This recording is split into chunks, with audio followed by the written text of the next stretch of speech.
Most children learn who they are through the world around them. Teachers who praise them, friends who invite them, adults who guide them. But the child who will one day become a Sigma often grows up in a more hostile environment, where instead of constant encouragement, they experience indifference. Instead of warmth, unpredictability, and instead of a clear path, only dead ends that force them to carve their own. Where others see loneliness and pressure, they gradually recognize raw material, adversity that can be forged into independence, silence that can be shaped into self-assurance, and distances that expand into a vast field of personal growth. Though many debate whether Sigma males are born or shaped by their experiences, difficult childhoods inevitably leave similar marks on those who become Sigmas. In this video, we explore 8 ways brutal childhoods turn boys into Sigma males. If you're a man who rises stronger after every fall, who transforms pain into power, and who refuses to follow the crowd, write in the comments, "Extraordinary." And don't forget to join the army of men who don't ask for permission to dominate. Number 1, they always felt like outsiders. Long before labels like introvert or Sigma entered the discourse, these children sensed a subtle disconnect from their surroundings. Rules their peers accepted without question seemed arbitrary to them. Superficial conversations felt empty, and group rituals never quite fit. Since conformity is the default survival strategy in childhood, this persistent sense of otherness often led to early isolation. Yet in that silence, the young Sigma began studying patterns, why people laughed on cue, why they echoed opinions, why belonging cost so much authenticity. Though loneliness hurt, it also gave him the first proof that his perception operated on a different frequency. Accepting this difference rather than fighting it became the seed of his later self-sufficiency. Number 2, traditional schools failed to engage him. Rigid curricula, standardized tests, and because I said so explanations clashed with his way of learning. Many mastered material quickly, then drifted into daydreams, building mental models, running thought experiments, and creating systems that had no place in school. Teachers mistook his boredom for rebellion or laziness, while report cards underestimated his true abilities. Labeled average despite their curiosity, they grew skeptical of institutional validation. By adolescence, they learned a fundamental lesson. Diplomas and intelligence aren't synonymous. This insight leads the adult Sigma to prefer self-directed learning, judge knowledge by its utility, and respect competence over titles. Number 3, they had to become autonomous very early. Broken promises, delayed help, adults who couldn't protect them. Each disappointment taught the young Sigma an uncomfortable truth. Outcomes improve radically when responsibility rests in his own hands. So he learned to cook simple meals instead of waiting for dinner, fix broken things instead of hoping someone else would, and solve his own problems without expecting a savior. This habit hardened into a philosophy. Dependence is a risk. Self-reliance is insurance. As an adult, asking for help feels optional, not automatic. Others mistake this for detachment, but he's just following his childhood programming. Rely on effort first, supplement only if necessary. Number 4, chaos at home sharpened his adaptability. Unpredictable households, financial instability, constant changes, volatile parents, taught him to read environments quickly and adapt without complaint. A calm morning could end in crisis. Plans shifted with a slammed door. But instead of collapsing under unpredictability, they developed situational radar, analyzing tones, noticing subtle routine shifts, anticipating movements to avoid surprises.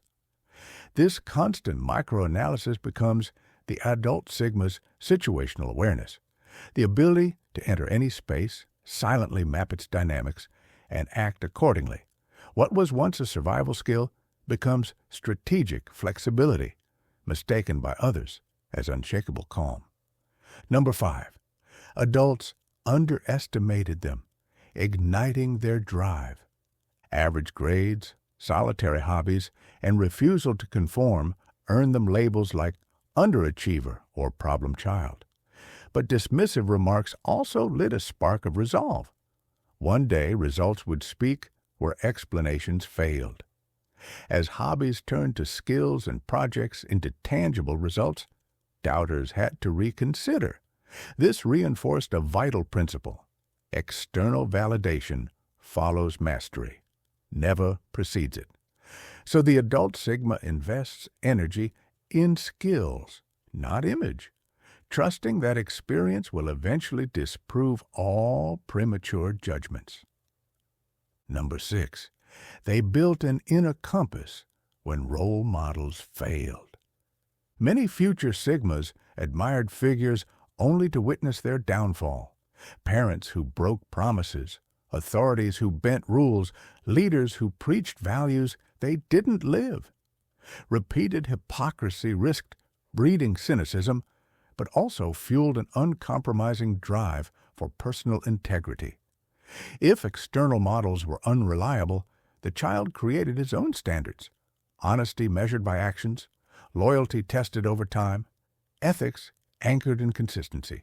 Thus forms the adult Sigma's inner compass, guiding his decisions, insulating him from collective moral fluctuations, and explaining why he rarely announces principles. They're for navigation, not show. Number 7. Isolation taught him to communicate with himself.